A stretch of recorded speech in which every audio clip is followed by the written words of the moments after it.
سلامونه خوږو دوستانو، هیله لرم چې تاسو به راته روغ او جوړ خوشحاله اوسئ. که د دوستانو تاسو لپاره مې نن یوه ډېره په زړه پورې طریقه راوړې ده چې موږ څنګه کولی شو د خپل موبایل سپیډ تیز کړو. بعضې ملګري وایي زموږ موبایل سپیډ چې دی هغه سلو دی، زموږ موبایل جم کېږي هیک کېږي، نو موږ ترې سم کار نشو اخیستلی دوستانو. نو ډېره اسانه طریقه ده دوستانو، تاسو کولی شئ چې په ډېرې اسانۍ سره اوس د خپل موبایل سپیډ چې دی هغه بیخي زیات کړئ، په انتهایي تیز یې کړئ، ستاسو موبایل به تیز سپیډ چلوي.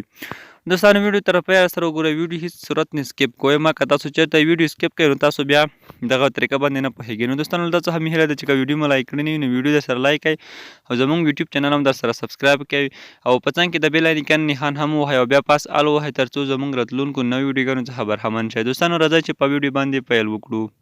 دوستانو د دې لپاره به تاسو څه کوئ، تاسو به راشئ په خپل موبایل کې موبایل د ډایل فون راخلاص کړئ، په کوم ځای کې چې تاسو موبایل نمبر ډایل کوئ، له هغې ځای کې دوستانو تاسو سټار هیش 9900 او تر څنګ بیا دغه هیش دوستانو تاسو وینئ دغه پسې کلیک کړئ.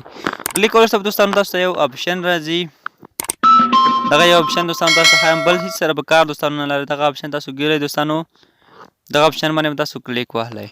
دوستانو دغه کلیک اخیستلو وروسته به تاسو ته یوه داسې صفحه راشي. تاسو به دلته په نور څه کې غرض نه لرئ، صرف ایم ای ډي دغه اپشن دوستانو تاسو کلیک کړئ. زه اوس تاسو ته دوستانو ښایم، دغه اپشن به تاسو دوستانو کلیک کړئ. دغه کوم ایم ای ډي چې دی کلیک کولو وروسته به ستاسو موبایل سمدستي دوستانو ریسټار شي. دغه ایم ای ډي چې دوستانو تاسو وینئ چې تاسو کله دغه کلیک کړئ ستاسو موبایل چې دی هغه به په اتومات ډول ریسټار شي دوستانو، او ریسټار وروسته به تاسو دغه موبایل بیا خپل حالات ته راشي دوستانو. خو زه دغه کلیک کوم نه، ځکه موبایل چې ریسټار شي نو بیا دلته ویډیو سکیپ کېږي دوستانو. خو زه راځم د ویډیو چې دی دغه سکیپ کوم او دغه ریسټار کوم دوستانو. زه یو ځلې ویډیو سکیپ کوم او بیا ریسټار کوم او تاسو ته بیا طریقه دوستانو درښیم. او هغې وروسته به دوستانو تاسو چې موبایل ریسټار شي، بیا کله چې موبایل راخلاص شي دوستانو تاسو به راشئ دغه سیټینګ د موبایل سیټینګ ته رسېدو وروسته به دوستانو دغه ډیولپر اپشن هم تاسو سره په موبایل کې سیټینګ کې نه وي یا بعضې ملګرو سره وي، نو دغه پیدا کولو لپاره بس په آوټپون باندې کلیک وهلی. په آوټپون کلیک واخیستلو وروسته به دوستانو تاسو ته دلته یو اپشن راشي سافټویر انفارمیشن.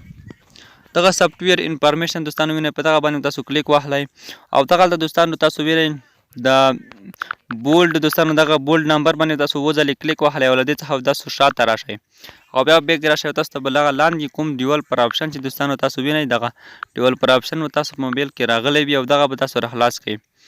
او دوستانو تاسو لاندې برخې ته راشئ، دلته موږ ته یو څو اپشنې دي هغو سره موږ صرف کار دی، نور موږ سره کار نه لرو دوستانو. دغه اپشن دوستانو تاسو وینئ، دغه اپشن کې به دوستانو تاسو صرف دغه درو اپشنو سره کار دی. زموږ همدغه یو اپشن دوستانو، یو دغه اپشن دی او تر څنګ د بل چې دی دوستانو دغه یو اپشن دی، دغه دوه او بل دغه دریم، دغه درو اپشنو سره زموږ صرف کار دی دوستانو.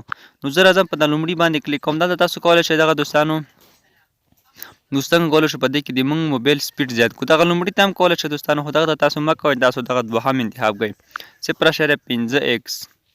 دغه 0.5x باندې دوستانو تاسو کلیک وهلی او بیا به دلته راشئ دوهم ته، دلته به هم په 0.5 باندې دوستانو په دغه ځای باندې کلیک واخلی او دریم ته به راشئ، دریم کې به همدغه 0.5 انتخاب کړئ. دغه مو چې کله دوستانو انتخاب کړل نو دلته به اوس تاسو دلته انتخاب شول دوستانو. تاسو کتلی شئ زما موبایل سپیډ هم اوس هم تیز شو، بیخي زیات شو دوستانو. خو تاسو به اوس دلته خپل موبایل ریسټار کوئ دوستانو. تاسو به بیا راشئ خپل موبایل به ریسټار کړئ، په دغه ریسټار باندې دوستانو کلیک واخلئ او تاسو موبایل به ریسټار شي. زه هم راځم دوستانو دغه ویډیو یو ځل سکیپ کوم او بیا دغه موبایل ریسټار کوم دوستانو. ها دوستانو چې کله مو موبایل ریسټار کړو نو تاسو موبایل سپیډ چې دی دوستانو هغه به بیخي بې انتهایي تیز شي. زما خپل موبایل اوس ریسټار کړه، تاسو ګیلري راخلاصوم هم په ډېر تیزۍ سره دوستانو راخلاصېږي. همداشانتې نورې اپشن هم دوستانو تاسو کولی شئ چې په ډېرې اسانۍ سره راخلاص کړئ. د ستاسو موبایل سپیډ چې دی هغه به بیخي دوستانو تیز شي. تاسو کتلی شئ دغه فایل هم راخلاصېږي، همداشانتې فیسبوک هر څه چې تاسو راخلاصوئ نو د ستاسو موبایل کې به هغه زر راخلاصېږي. نو دغه ډېره خوندوره پر زړه پورې طریقه ده دوستانو. که ویډیو مو خوښ شوي درسره لایک کړئ او زموږ یوټیوب چینل هم درسره سبسکرایب کړئ. د نورو داسې ښایسته ویډیوګانو لپاره زموږ یوټیوب چینل ورسره. تر بل ویډیو چې زه به راځم د الله په امان. بای بای.